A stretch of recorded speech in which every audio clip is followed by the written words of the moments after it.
Mes amis taureaux, bonjour et bienvenue sur la chaîne Tarot à merveille.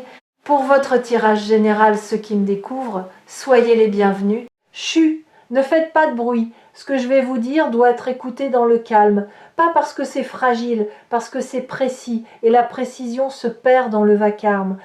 Ce qui se prépare dans votre vie en ce moment ressemble à une tempête, oui, mais pas le genre de tempête que vous craignez, pas une tempête de destruction, une tempête de révélation. Le genre de tempête qui ne détruit rien, mais qui arrache les voiles, qui emporte ce qui cachait la vue, qui nettoie l'air jusqu'à ce que chaque détail du paysage devienne visible, net, d'une clarté presque douloureuse. Et au cœur de cette tempête, il y a une surprise, la plus grande que vous ayez connue depuis très longtemps. Pas une surprise extérieure, pas un colis, pas une nouvelle, pas un appel inattendu. Quelque chose de plus profond, quelque chose qui va reconfigurer la manière dont vous comprenez votre propre histoire. Pour vous y préparer, je vais vous emmener dans un voyage à l'intérieur de vous-même. Imaginez que votre être intérieur est une maison que vous habitez depuis toujours mais dont vous n'avez jamais visité toutes les pièces. Certaines portes sont restées fermées, certains couloirs n'ont jamais été éclairés, certaines fenêtres n'ont jamais été ouvertes. Aujourd'hui, nous allons traverser cette maison ensemble, pièce par pièce. Et dans chacune d'elles, vous allez découvrir un fragment de la surprise qui se prépare. Suivez-moi. La première pièce est celle que vous connaissez le mieux. C'est la pièce de la surface. Celle où vous vivez au quotidien, celle que vous montrez aux autres. Elle est aménagée avec soin, tout est à sa place. Les meubles sont choisis pour projeter une certaine image. La lumière est dosée pour masquer les imperfections. Vous avez passé des années à décorer cette pièce, à la rendre présentable, à vous assurer que quiconque y entre voit exactement ce que vous voulez qu'il voie. Mais regardez de plus près, regardez les murs. Derrière le papier peint soigneusement posé, il y a des fissures.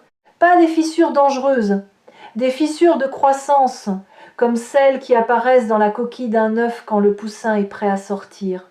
Ces fissures, vous les avez senties depuis quelque temps. Des moments où le masque glisse, des instants où la vérité que vous contenez perce à travers la surface que vous maintenez, un mot plus honnête que prévu qui sort de votre bouche, une larme qui monte au mauvais moment, un éclat de rire trop authentique, dans un contexte trop formel. Ces fissures ne sont pas des défaillances, elles sont les premiers signes de la tempête, les premiers souffles du vent qui va transformer cette pièce en quelque chose de beaucoup plus vaste. La surprise qui se prépare commence ici, dans cette pièce familière. Elle commence par la fin de la performance. Vous êtes en train de perdre la capacité de faire semblant, et cette perte, qui ressemble à une faiblesse, est en réalité le premier cadeau de la tempête. Parce que tout ce que vous construirez après la chute du masque sera réel, solide, indestructible. Non pas parce que ce sera parfait, mais parce que ce sera vrai. Avançons. La deuxième pièce, celle-ci est plus sombre. C'est la pièce des souvenirs que vous avez rangés hors de vue, pas effacés, rangés, comme on pousse des cartons dans un placard en se disant qu'on les triera plus tard, sauf que plus tard n'arrive jamais.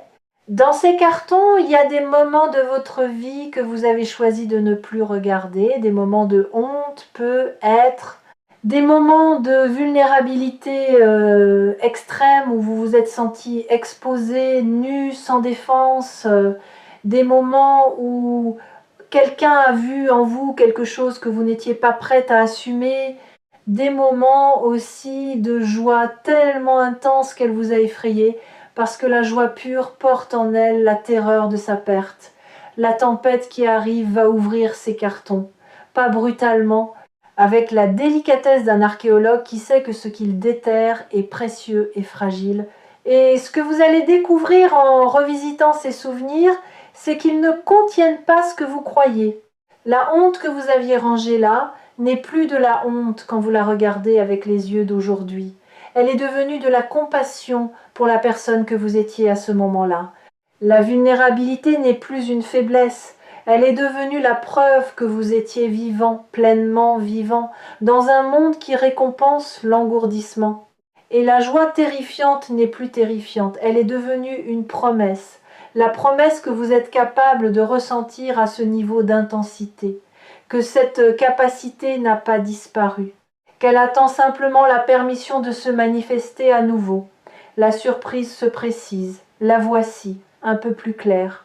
Ce qui arrive va réveiller en vous une capacité émotionnelle que vous aviez mise en veille.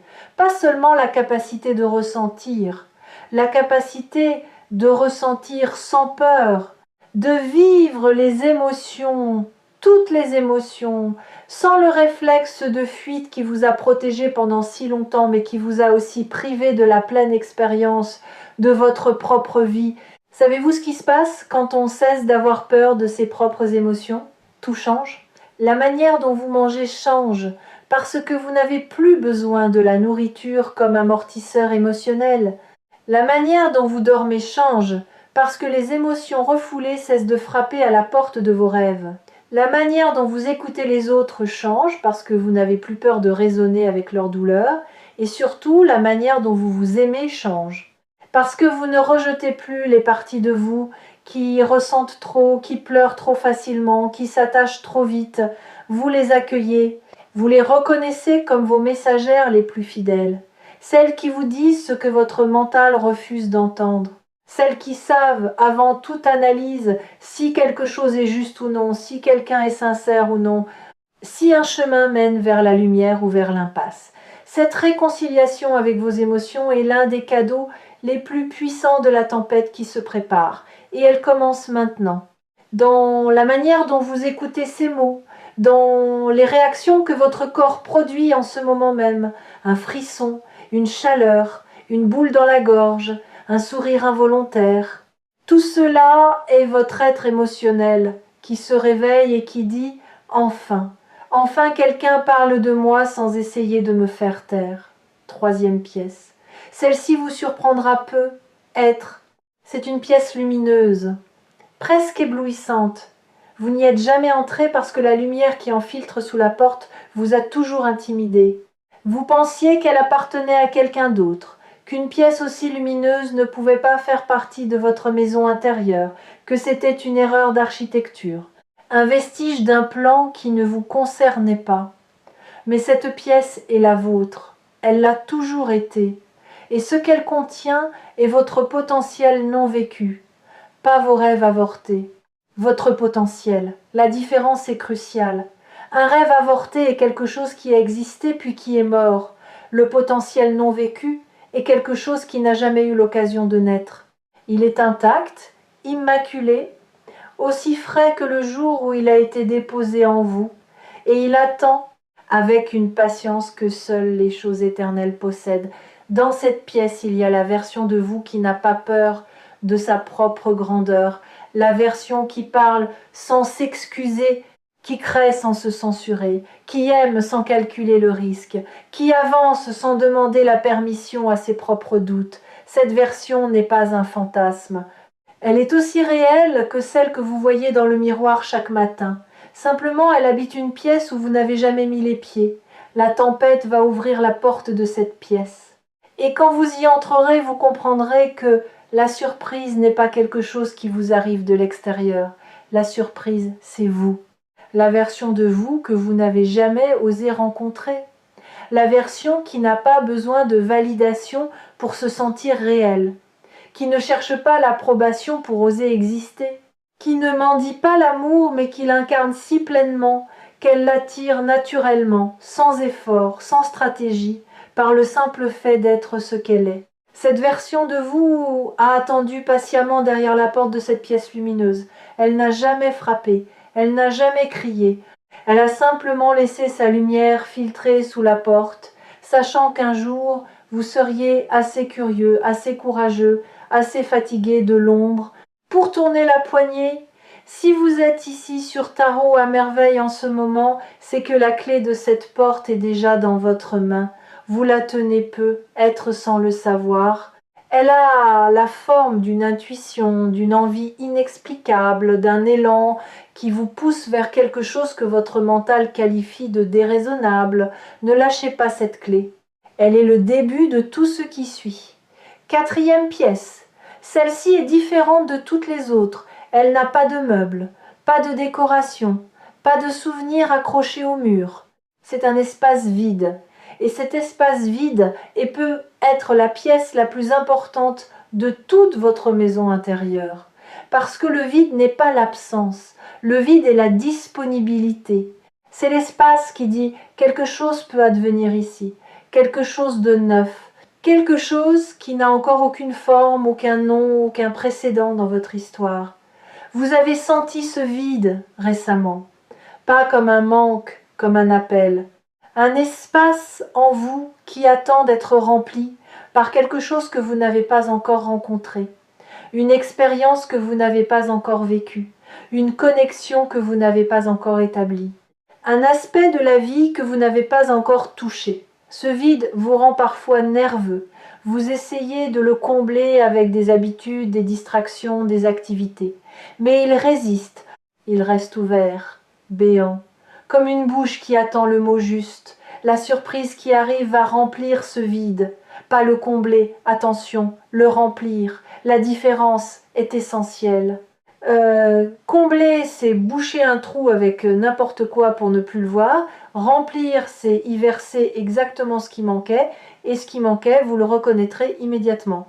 Pas parce que vous l'aviez imaginé, parce que le vide a toujours su quelle forme il attendait. Et quand cette forme arrivera, le vide et elles s'emboîteront avec la perfection silencieuse d'une clé dans sa serrure. Arrêtons-nous un instant ici, dans cette pièce vide. Respirez. Sentez l'espace autour de vous. Et au lieu de le fuir, habitez-le. Le vide n'est pas votre ennemi, il est votre allié le plus puissant. Car seul un espace vide peut accueillir quelque chose de vraiment nouveau. Un verre plein ne peut rien recevoir. Un agenda saturé ne laisse aucune place à l'imprévu. Une vie entièrement remplie par le connu est une vie fermée au miracle. Et le miracle, c'est ce qui vient quand on accepte de ne pas tout contrôler.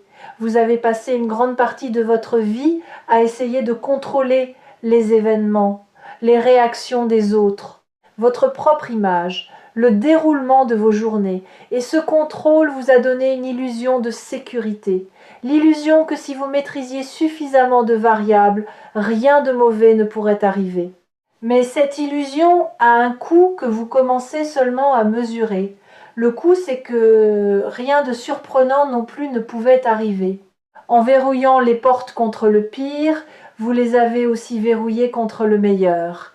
Et la tempête qui se prépare va faire sauter ces verrous, pas pour vous mettre en danger, pour vous remettre en jeu. Dans le jeu de la vie, avec tous ces risques et toutes ces splendeurs. Et c'est ici que je veux vous confier quelque chose que peu de gens comprennent vraiment. Le contrôle et la confiance ne peuvent pas cohabiter. Ils occupent le même espace. Quand l'un grandit, l'autre rétrécit. Et pendant des années, votre contrôle a occupé presque tout l'espace, ne laissant à la confiance qu'un recoin étroit, un filet de lumière sous une porte fermée. Mais la tempête inverse ce rapport de force. Elle ne vous enlève pas le contrôle par la violence.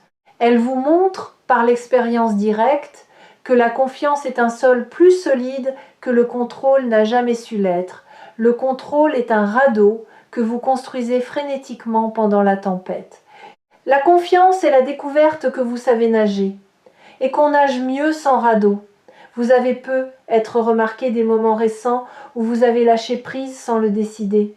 Des situations où, au lieu de votre réaction habituelle de maîtrise, vous avez simplement laissé les choses se dérouler et le résultat vous a surpris. Pas nécessairement parce que tout s'est passé parfaitement, mais parce que, même dans l'imperfection, il y avait une justesse, un alignement que votre contrôle n'aurait jamais pu produire. Ces moments sont des répétitions, des avant-premières de ce que votre vie deviendra quand la confiance occupera enfin l'espace qui lui revient. Cinquième et dernière pièce, celle-ci est au cœur de la maison. On y accède par un escalier étroit que vous n'avez jamais descendu. La lumière y est douce, tamisée. comme la lumière d'une bougie dans une crypte ancienne. Et au centre de cette pièce, il y a quelque chose, pas un objet, une sensation, la sensation de votre propre vérité, pas la vérité que les autres attendent de vous, pas la vérité que la société a façonnée pour vous, votre vérité, brute, non négociable, celle qui existe avant les mots, avant les explications, avant les justifications, celle que vous connaissez dans vos os, mais que vous n'avez jamais su articuler parce qu'elle est antérieure au langage. Avez-vous déjà eu cette expérience étrange de savoir quelque chose avec une certitude absolue, sans pouvoir expliquer comment vous le savez? Cette connaissance qui ne vient ni des livres, ni de l'expérience, ni du raisonnement, mais d'un endroit plus ancien que tout cela. C'est cette connaissance-là qui habite cette pièce. Elle est le fondement de tout ce que vous êtes, le socle sur lequel repose l'intégralité de votre être, même quand votre mental s'agite en surface, même quand vos émotions font des vagues, même quand votre vie extérieure semble chaotique. Ce socle ne bouge jamais, il est immobile, inébranlable, et c'est vers lui que la tempête vous ramène. Vous avez construit tellement de couches au-dessus de ce socle que vous avez oublié qu'il existait, des couches d'adaptation, des couches de protection, des couches de rôles sociaux empilés les uns sur les autres comme des vêtements d'hiver en plein été, et vous étouffiez, pas physiquement, existentiellement. Vous étouffiez sous le poids de tout ce que vous portiez et qui ne vous appartenait pas, les attentes de vos parents, les normes de votre environnement, les définitions du succès que d'autres ont écrites pour vous, les versions de l'amour que le monde vous a vendues, tout cela empilé sur le seul être qui comptait, vous, le vrai vous. Celui qui vit dans cette 5e pièce et qui n'a besoin d'aucune de ces couches pour exister. La tempête va alléger votre charge couche par couche, pas en vous dépouillant, en vous libérant. Et chaque couche retirée vous rapprochera de cette sensation au centre de la pièce, de cette vérité nue qui n'a pas besoin d'être habillée pour être belle. Cette vérité, c'est le noyau de la surprise. Et la voici, aussi simplement que je puisse la formuler, vous n'êtes pas en train de devenir quelqu'un d'autre, vous êtes en train de revenir à qui vous avez toujours été, avant les compromis, avant les masques, avant les adaptations successives qui vous ont éloigné de votre centre. Chaque épreuve, chaque blessure, chaque détour de votre parcours n'a pas été une déviation. C'était le chemin long, sinueux, parfois douloureux, qui vous ramène ici, dans cette pièce, face à cette sensation, face à vous-même. Et la tempête, cette fameuse tempête qui se prépare, c'est le moment où le chemin de retour touche à sa fin, où les derniers mètres sont parcourus, où la porte de cette dernière pièce s'ouvre enfin complètement. Ce n'est pas la fin de votre voyage, c'est le début du voyage réel, celui qui commence quand on sait enfin d'où l'on part, quand on n'est plus perdu dans sa propre maison, quand chaque pièce a été visitée, reconnue, acceptée, et quand l'ensemble forme non plus un labyrinthe mais un foyer, un lieu où l'on peut enfin se reposer en étant totalement soi-même. La surprise, c'est la découverte que votre maison intérieure est habitable, qu'elle l'a toujours été, que les pièces que vous évitiez n'étaient pas dangereuses, que la lumière que vous craigniez était la vôtre, que le vide que vous fuyiez était de l'espace pour grandir, que les souvenirs que vous cachiez étaient des trésors déguisés, et que la surface que vous mainteniez n'était que le toit d'un édifice infiniment plus vaste et plus beau que ce que les autres pouvaient voir du dehors. Ceux qui suivent les lectures partagées sur Tarot à merveille ont appris à reconnaître les moments charnières, ces instants dans une lecture où quelque chose bascule, où les mots cessent d'être des sons et deviennent des clés. Si vous sentez ce basculement maintenant, ne le retenez pas, laissez-le vous traverser. Il fait son travail. Ce qui va se manifester dans votre vie extérieure dans les temps qui viennent sera le reflet direct de cette visite intérieure. La tempête ne détruit pas, elle révèle. Et ce qu'elle va révéler dans vos relations, dans vos projets, dans votre quotidien sera à l'image exacte de ce que vous avez trouvé dans ces 5 pièces. de l'authenticité là où il y avait de la performance, de la compassion là où il y avait de la honte, du potentiel là où il y avait de la peur, de l'espace là où il y avait du contrôle, et de la vérité là où il y avait du doute. Des gens vont vous regarder différemment, non pas parce qu'ils ont changé, parce que ce que vous dégagez a changé. L'énergie d'une personne qui habite pleinement sa propre maison intérieure est radicalement différente de celle d'une personne qui vit dans le couloir en évitant les pièces fermées. Et les autres le sentent. Ils ne savent pas le nommer, mais ils le sentent. Ils vous trouveront plus présent, plus ancré, plus magnétique. Non pas parce que vous aurez acquis quelque chose de nouveau, parce que vous aurez cessé de cacher ce qui était là depuis le début. Certaines personnes vont s'approcher de vous pour la première fois. Des personnes qui vous croisaient depuis longtemps sans jamais franchir la distance, et d'autres, celles qui n'aimaient de vous que la version contrôlée, polie, réduite, vont peu être prendre du recul. Ne les retenez pas. Une maison ouverte attire ceux qui aiment la lumière. Ceux qui préfèrent l'ombre chercheront d'autres abris, et c'est bien ainsi.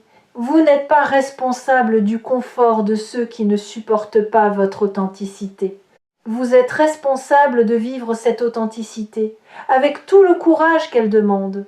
Des opportunités vont apparaître que vous n'auriez pas vues avec vos anciens yeux, parce que vos anciens yeux cherchaient ce qui correspondait à l'ancien vous.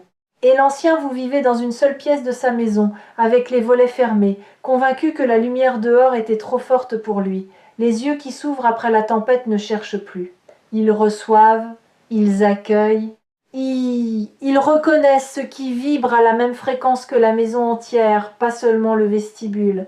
Et il y a quelque chose que votre nouvelle clarté va vous permettre de faire pour la première fois.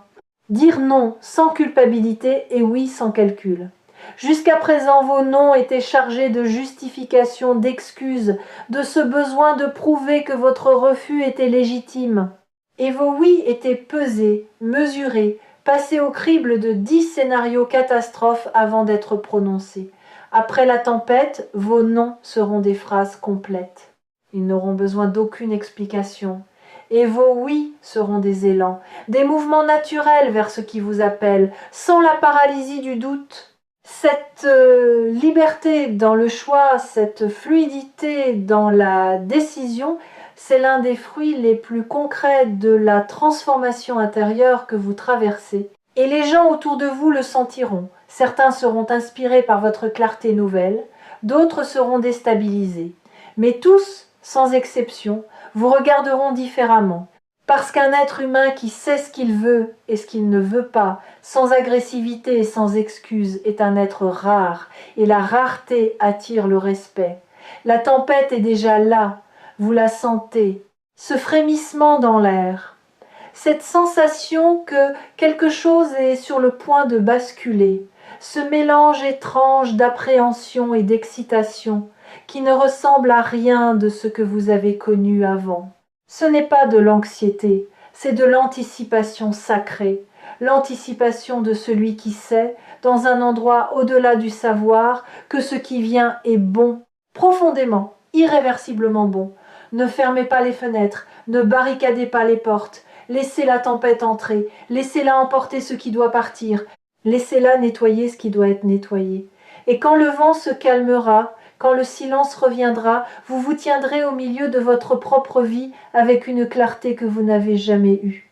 Et vous regarderez autour de vous et vous verrez, vraiment, pour la première fois, la surprise n'est pas en chemin, elle est déjà là, en vous. Elle attend simplement que vous ouvriez la dernière porte. Et si vous avez besoin de retrouver le chemin de cette maison intérieure, Tarot à merveille sera toujours là pour vous guider. Pas comme un propriétaire, comme une lampe, discrète, fidèle, posée dans le couloir pour que vous ne trébuchiez pas dans le noir. La tempête est un cadeau, le plus beau que la vie vous ait fait depuis longtemps, et vous êtes prêt à le déballer.